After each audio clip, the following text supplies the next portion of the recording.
যাওয়ার পথে একজনের সাথে দেখা এবং আমরা গাড়ি দাঁড় করাচ্ছি। দেখুন আমরা গাড়ি দাঁড় করাইলাম।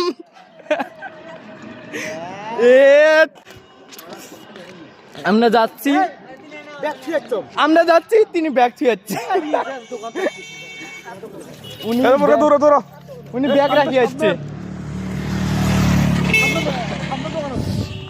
গাইস বিষয়টা হলো কি, আমরা যাচ্ছিলাম, আমরা এক জায়গার মধ্যে যাওয়ার জন্য বের হয়েছি, সেখানে স্বপন কাকা একটি ব্যাগ রাখি থুয়েছে।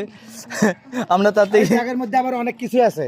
হ্যাঁ শোনো কি ব্যাগ ব্যাগ ছেড়ে থুয়েছি, ব্যাগের মধ্যে আমার অনেক কিছুই আছে। যেমন আমার হলো শার্ট প্যান্ট, তারপরে হচ্ছে গেঞ্জি। গাইজ আমি তাকে খালি কইলাম বলে একটু খালি ব্যাগের মধ্যে কি কি আছে, তিনি অভিনয় করে দেখাই দিল। দিকে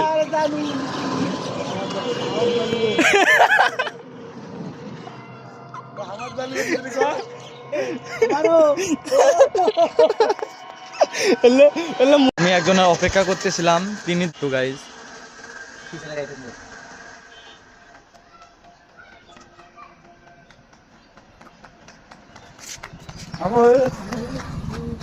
ভালোই তো। গাইজ আমরা গাড়ির থেকে নামলাম, পোজ দেখাবো এখন, আমরা আরেকটা পোজ দেখবো মেয়েদের দাদার থেকে। এটা তো ক্যাট ওয়ার্ক গাইজ, এটাকে তো মনে হয় ইংরেজিতে ক্যাট ওয়ার্ক বলেন, হ্যাঁ তাই না?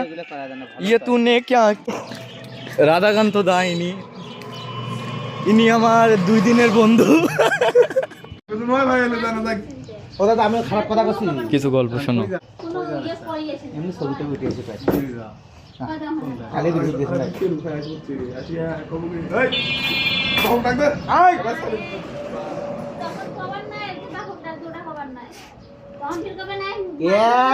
অভিনয় তুলে এটা পুরোটাই চালিয়ে দেবো। আরে এ সরে মুই ওল্লা বানানি এক না ভিডিও করি না আমরা যে না না।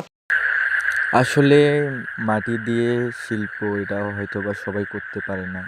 দেখুন মহিলাটির হাতের কি সুদর্শন, তিনি কত সুন্দরভাবে একটি করে বাটনা বানাচ্ছেন, যা দিয়ে সকলের ঘরে ঘরে আছে। আচ্ছা এই বাটনা যদি নিতে চান তাহলে পালপাড়ার মধ্যে যোগাযোগ করবেন, সিসা পালপাড়া সুন্দরগঞ্জ গাইবান্ধা, আপনারা নিতে পারেন মহিলাটির থেকে। ধন্যবাদ।